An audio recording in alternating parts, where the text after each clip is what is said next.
Kwa hiyo aya yetu hii inatengeneza jamii ya Waislamu. La yaskhar qaumun min qaumin, jamii moja isidharau jamii nyingine. Kwa nini? Alafu Mungu akataja sababu mbele. Anasema asa an yakunu khairan minhum, kwa sababu hawa wanaowadharau wenzao au hawa wanaodharauliwa huenda wakati mwingine mbele ya Mwenyezi Mungu Subhanahu wa Ta'ala ni bora kuliko hawa wanaodharau wenzao. Usimdharau mtu bwana kwa sababu ufanyaje? Haumjui. Usimdharau mtu, mheshimu kila mmoja. Ujui mbele ya Mwenyezi Mungu mtu kajipangaje. Ngoja niwape kisa kidogo, kisa cha kuchekesha kidogo, kizuri lakini. Sipoja nimealikwa sehemu,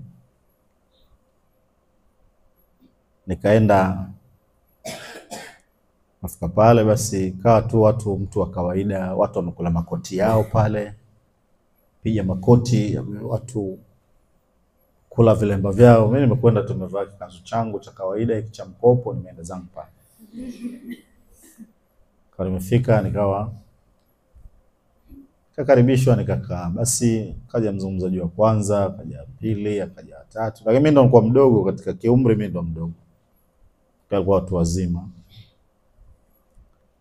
Kwa nilivyozungumza kumaliza mazungumzo yangu, nikazungumza maneno ya Mwenyezi Mungu, alhamdulillah, nikayafikisha vizuri. Kutoka pale ndo nikaanza kuheshimiwa sasa. Hata wakati wa kula nikaletewa sahani lina nyama kibao. Utaona mtoka ajua ishapita story hiyo. Ni nyama kibao, nikada karibu shekhe bwana.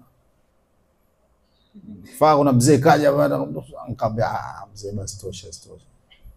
Lakini mwanzoni unakwenda watu wafanyaje?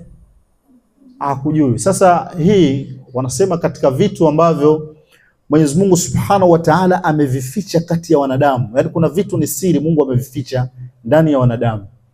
Ndani yenu nyinyi inawezekana kuna hujja ya Mwenyezi Mungu Subhanahu wa Ta'ala. Huyo unamdharau kamaona na maana ni hujja ya Mwenyezi Mungu Subhanahu wa Ta'ala.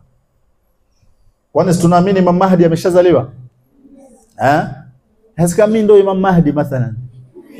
Nasubiria muda ufike